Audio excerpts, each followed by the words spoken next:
Hello everyone, मैं पूजा और दोस्तों स्वागत करती हूँ आपका स्ट्रेस फ्री गार्डनिंग पे और साथ में ही आप सभी को देती हूँ नए साल की ढेर सारी शुभकामनाएं। और दोस्तों आज मैं शेयर करने वाली हूँ कुछ सिंपल सी बातें जो हम परमानेंट प्लांट पर फॉलो करते हैं। तो परमानेंट प्लांट हमारे सर्दियों में बिल्कुल भी खराब नहीं होंगे। अक्सर होता है हम प्लांट्स को बाहर छोड़ देते हैं और कुछ ना उनका कुछ खास ख्याल नहीं रखते हैं, तो हमारे परमानेंट प्लांट जो है वो खराब होने लगते हैं। हमें लगता है हमने तो सब कुछ किया था लेकिन प्लांट खराब क्यों हो गया। तो बहुत सी बातें हैं जो सर्दियों के दौरान प्लांट को खराब कर देती हैं और 5 सिंपल स्टेप बताऊंगी दोस्तों। अगर आप उन चीजों को फॉलो करते हुए परमानेंट प्लांट की केयर करते हैं तो कोई भी परमानेंट प्लांट हमारा खराब नहीं होगा। पूरी कोशिश होगी कि हर ही प्लांट जो है वो नेक्स्ट समर में अपनी ब्लूमिंग, अपने नए नए पत्ते वापस से निकाल सके। तो दोस्तों वीडियो शुरू करने से पहले छोटी सी रिक्वेस्ट है, अगर आप मेरे चैनल पर नए हैं तो चैनल को सब्सक्राइब करना बिल्कुल ना भूलिएगा। बेल आइकन भी दबा दीजिएगा ताकि वीडियो आते ही आप तक नोटिफिकेशन फटाफट से आ सके।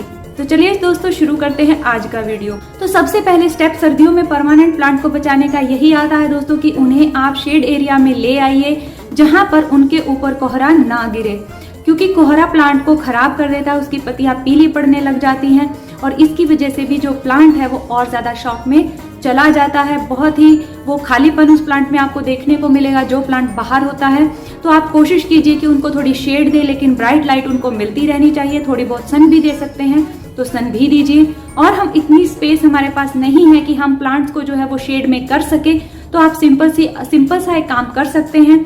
सूरज ढल जाने के बाद प्लांट को किसी भी कपड़े से, पॉली बैग से आप कवर कर दीजिए और जैसे ही सूरज सुबह निकलता है आप उस प्लांट के ऊपर से उन कपड़ों को या पॉली बैग को हटा दीजिए। इससे क्या है कि कोहरे से हम प्लांट को बचा पाएंगे और प्लांट जो है वो धूप भी ले पाएगा और अच्छे से चलता रहेगा।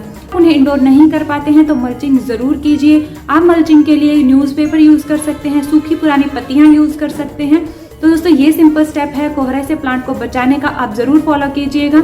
बहुत से प्लांट कोहरे की वजह से भी खराब हो जाते हैं। तो दूसरा पॉइंट आता है दोस्तों पानी सर्दियों के दौरान प्लांट को बहुत कम चाहिए होता है, खासतौर पे इंडोर प्लांट्स को। तो आप बहुत ही सावधानी से पानी देंगे। आप हमेशा ही पानी चेक करके देंगे और पानी चेक नीचे तक कीजिएगा। बिल्कुल ऊपर की लेयर सूख जाती है, हवा अगर चलती है तो भी सूख जाती है, लेकिन आप थोड़ा सा उसे कुरेद कर देखेंगे तो पानी अगर नीचे है पानी और मिट्टी मॉइस्ट है तो आप पानी बिल्कुल ना दें। पानी ज्यादा देने की वजह से प्लांट में जो है वो फंगस लग जाती है या रूट्स खराब हो जाती हैं, गल जाती हैं, जिसकी वजह से भी प्लांट खराब हो जाता है। तो दूसरा स्टेप है दोस्तों पानी, जिसको अगर हम ध्यान से देते हैं और उसका ध्यान रखते हैं तो परमानेंट प्लांट हमारे कभी खराब नहीं होते हैं सर। तो दोस्तों अब चलते हैं तीसरे पॉइंट की तरफ और तीसरा पॉइंट है हम सर्दियों में किसी भी परमानेंट प्लांट की जो है वो प्रूनिंग नहीं करेंगे। कंप्लीटली प्रूनिंग आपको किसी भी परमानेंट प्लांट की अब सर्दी के दौरान बिल्कुल भी नहीं करनी है, क्योंकि अगर आप प्रून कर देते हैं तो प्लांट का फूड सिस्टम खराब हो जाता है, जिसकी वजह से जो है प्लांट को फूड प्रॉपर नहीं मिल पाता है। सर्दियों में डॉर्मेंसी के टाइम में जो प्लांट है वो सबसे ज्यादा पत्तियों में और टहनियों में अपना फूड स्टोर करते हैं। अगर हम उन्हीं को काट देंगे तो प्लांट फूड को अच्छे से नहीं ले पाएंगे, जिसकी वजह से भी प्लांट खराब हो सकते हैं। तो आप प्लांट की प्रूनिंग बिल्कुल भी ना करें सर्दियों के दौरान। तो अब चलते हैं नेक्स्ट स्टेप की तरफ और वो है दोस्तों फर्टिलाइजर। किसी भी परमानेंट प्लांट को आप सर्दियों के दौरान फर्टिलाइज मत कीजिए, उसका प्लांट को 0% भी फायदा नहीं होगा, आप उसको उल्टा नुकसान भी पहुंचा सकते हैं। तो सर्दियों के दौरान किसी भी प्लांट को फर्टिलाइज मत कीजिए, किसी भी तरह का कोई भी खाद ना दे। तो अब चलते हैं दोस्तों लास्ट स्टेप की तरफ और वो है आपको प्लांट का रखना है बहुत ज्यादा ध्यान और उनको आते जाते जरूर देखते रहिए। खास तौर पर छोटी पत्तियों वाले प्लांट या जिनकी पत्तियां बहुत घनी होती हैं उनका भी ध्यान रखिए, या गर्मियों के जो फ्लावरिंग प्लांट होते हैं उन पर भी सबसे ज्यादा पीस्ट अटैक जो लगता है वो सर्दियों में होता है। अगर आप अभी भी जाकर किसी प्लांट पे देखेंगे तो आपको किसी ना किसी प्लांट पर काले रंग के छोटे छोटे कीड़े जरूर नजर आएंगे पत्तियों के नीचे चिपके हुए।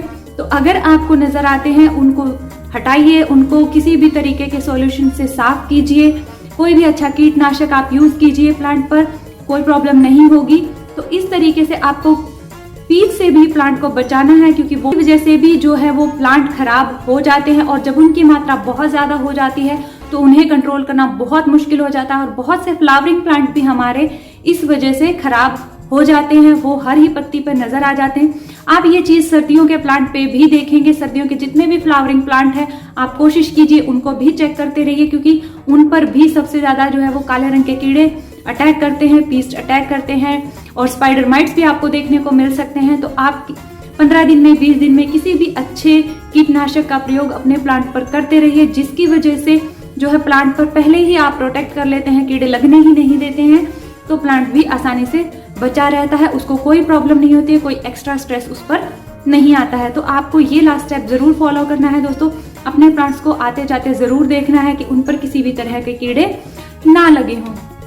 तो दोस्तों ये हैं सिंपल से 5 स्टेप, जिनको आप फॉलो करेंगे तो परमानेंट प्लांट बिल्कुल भी खराब नहीं होंगे। जिसमें सबसे पहले आता है हमें प्लांट को बचाना है कोहरे से, दूसरा पॉइंट आता है कि हमें पानी जो है वो बहुत ही ध्यान से देना है, और तीसरा पॉइंट आता है दोस्तों किसी भी प्लांट की प्रूनिंग हमें नहीं करनी है, कंप्लीट प्रूनिंग बिल्कुल भी नहीं करनी है। चौथा पॉइंट आता है दोस्तों कि प्लांट को जो है वो फर्टिलाइज नहीं करना है, और 5वां पॉइंट है कि हमें पीच से या किसी भी कीड़े के अटैक से भी प्लांट को बचाना है। तो दोस्तों उम्मीद करती हूँ वीडियो जरूर आपके कुछ ना कुछ काम आएगा। अगर मुझसे कुछ छूट जाता है तो आप मुझसे कमेंट सेक्शन में पूछ सकते हैं, या आप और कुछ पूछना चाहते हैं तो वो भी पूछ सकते हैं।